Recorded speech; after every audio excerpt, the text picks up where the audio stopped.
Now we're joined up in the booth by Paula Carter, not only a great player in her own right, but the co-proprietor here, and it's great to have you up here. Thank you. It's nice to be here. It has been a tough year. Yes, it has. A strike for Philip Ringener. And briefly, if you can, as we see, Paula, when the hurricane was over and you walked to the bowling center, what was left? Actually, the only thing that was left was the front of the building, and Jimmy had told us the whole thing was demolished. So I said, gee, Don, it doesn't look so bad. And then we opened the doors, and there was nothing there. It was just the front door that was there, and the front wall, and there was nothing else. It was, well, as you can see, it was pretty devastating. When, at that point in time, did you guys make the decision to rebuild and try and regroup? Well, it took a couple of months to make the decision. We didn't know if the city would be prepared to come back as quickly as we felt we needed to come back. And we had a lot of help from the city and from the Small Business Association. And so with everyone chipping in, and this city, I have to tell you, it is so bound together. And it was like that before the storm, and they needed recreation. They wanted us to build, and so we made that decision.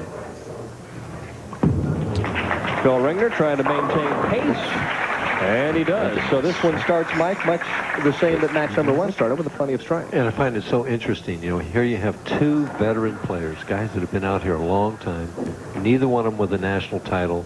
You know, this is a real battle. The winner of this game could go on and win this tournament. I'm not saying they will, but both of them are pretty wired in on this pair. Well, let's get to the tough question. Of course, you were one of the great left-handers of all time. What happened to the lefties this week? Well, I wish I knew, but you know, prior to the hurricane, the left side was terrible, so it wasn't so bad that the hurricane knocked it down. No, I don't really think that. But it's always been a tough left-handed shot prior to the hurricane. Then when we built the lanes from the ground up, the left side got a lot better, and it was equitable on both sides. And then this week, I don't know, PBA came in, and it was kind of tough for the lefties, So which makes me sad. Did you bring in new lane beds, or did you use the old ones? Were they salvageable? No, nothing was salvageable. Philip Ringener with a run in the third frame, but an open frame, and all Jill can do at this point in time is hope for the best. All the machines and everything were destroyed, too? Right. Everything, we started from scratch. You know, we had the pad of the building, and that's all we had. And everything was built from the ground up. And you reopened June 1st, I'm told? Right. We hadn't been open a year yet. Billy Oakes with a split conversion, reminiscent so many shots that Mike Durbin threw in his day, the 4-5. Yes, well, it's just an easy spare. Wild Oaks, huh? Fans on hand. If I could say something about the PBA, they've been great to us this week, and a lot of the players didn't have to come. It was the last stop, and I know a lot of them wanted to get home, and they really made this town and our business very appreciative for them coming down. And it was like the rebuilding had a significance for us, and it was like our grand opening, a grand reopening. And I really have to thank the PBA and their staff for coming down and giving us something to look forward to. And of course, you ended up with an outstanding top five, especially with Walter Ray Williams leading this event. It's the third week in a row that he has been the top seed.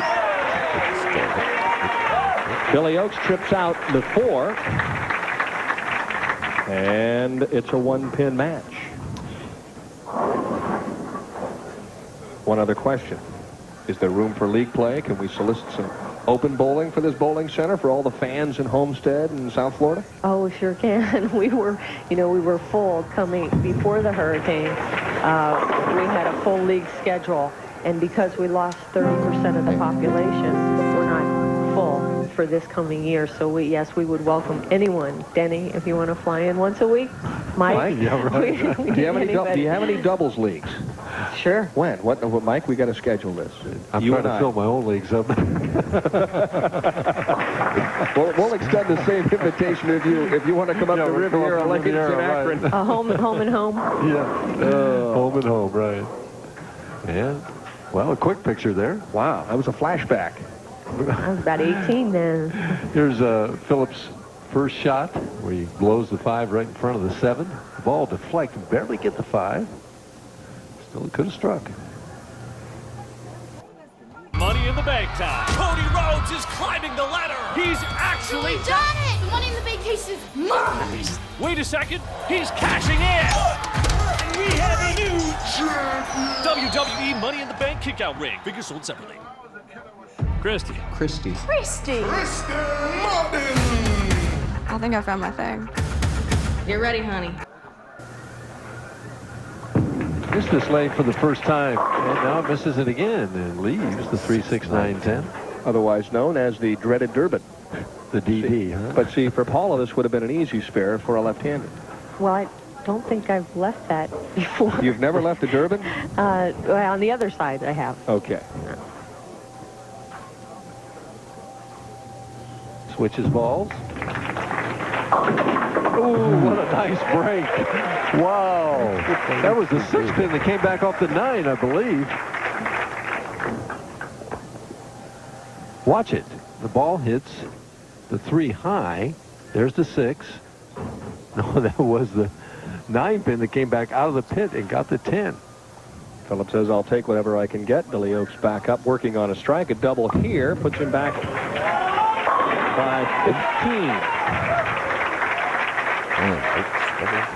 One little light-fingered shot, or you could add all 5. Keep in mind, Joe Firpo is our number 2 seed. Walter Ray Williams Jr. continues the terror. He is the top seed as we take a look back at Billy Oaks. Mike has already mentioned seeking his first national title. Age 37. David Ozio, the oldest player on the telecast tonight. Everybody except Joe Firpo is over 30. A seasoned veteran crew here. More speed, more hook, and this time cannot take out the 4. Can't get by the double to get the string going. So, Paula, a question. How much are you bowling now, and how's your game? Well, my game was good. Prior to the hurricane, I was chainsawing my yard, and I got tendonitis in my elbow because I'm not used to chainsawing. But we couldn't even get out of our house at the morning of the storm, so we lost 20 oak trees and just a lot, everything in the yard. So I'm not bowling that much right now, but I'd like to get back soon. Paula, thanks for stopping by. A great job, and we'll see you here next year. Thanks a lot. All right, when we come back, oh, there's a look back to 1976. Only 18 years of age at that point in time. Start! A shot in the 6th as he trails by 14. And suddenly, you know, he's just like lost. And the lanes must be changing some. He's keeping the ball in the pocket on this right lane, but his good lane that he hit 6 times in a row, he's lost the left lane. Finds the pocket on 34 with a beautiful shot. Big shot coming up now. He's gone high 2 consecutive times and gotten 7 and 6 on this left lane. You know, you would think the move would be a couple boards left with his feet and one with his target to get the ball back in the track at a later point to get it in the 1-3 pocket. Strike here puts him back to within 4. He's got a strike here, Dent. This is a big shot in this game.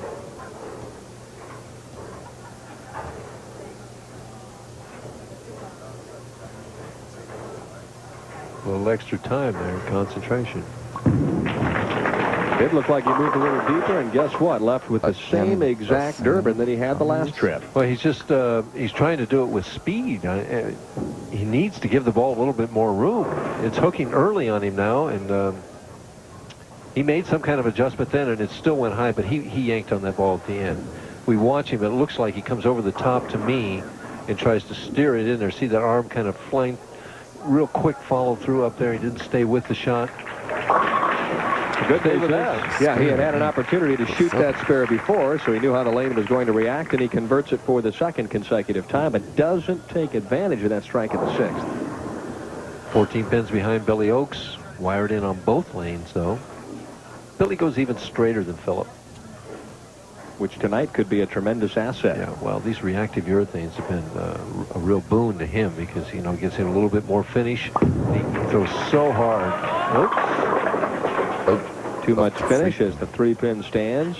Well, he got it right quick. I mean, got the arm away from the ball, the body a little bit. The ball started high right away. Boom. Not that inside out that you want.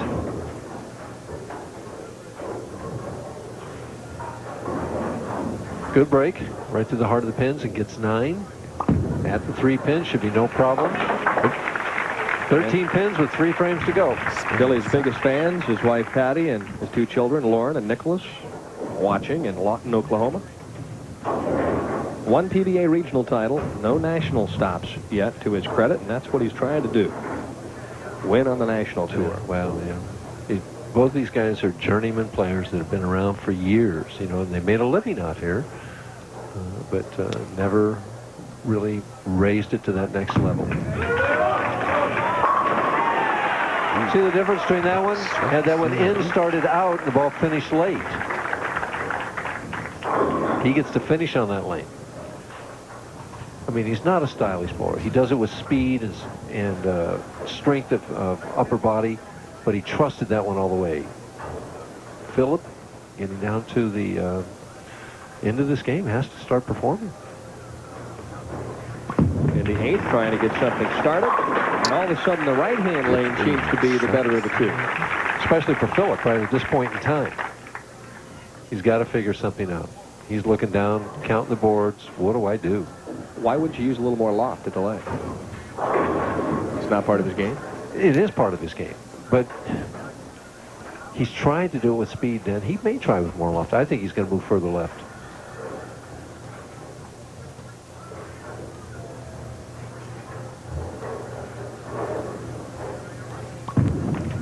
Give him more room. Boy, now what a classy shot that was. And I think he moved left. Yeah, I think he did and gave him more room. Watch. Should be close to the 3rd arrow then. A little right of the 3rd arrow. About the 13th board, 12th, 13th board in there. Was that a perfect reaction? Yeah. 3 pins. Now Billy he feels some heat in this 9th frame. Went high the last time. Not this time. Flush hit in the 9th, the foundation frame, a key double. And he leads by 13. Watch it. Tries to keep that arm in close and trust. Does it with speed. Perfect shot. Hasn't had more than a double the whole game. Needs the turkey now. He's up by 13. Gets this one. 8 and a spare, and he's a winner. And Philip Ringener is much aware of that. All he can do now is sit and hope. Right, and the 10 pin. Oh. See, it was the 4-5, the 4 pin, the 10 pin after the double every time. And that's mental, I think, then. He could get the ball to the pocket, but he couldn't get it to strike that 3rd time in a row.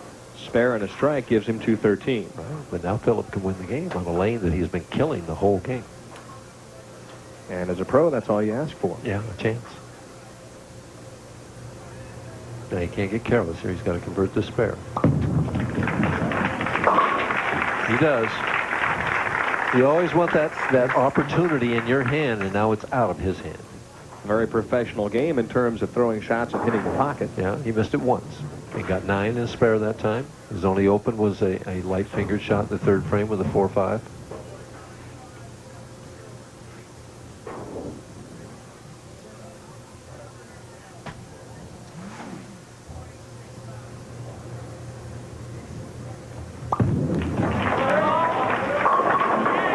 So for Billy Oakes, who shot 300 here at Paula Carter's Pro Bowl this week, he settles for 213 and just hopes for the best. He can't do anything about it now. Philip Ringener needs at least 2 strikes in the 10th frame. Count will be academic, not important.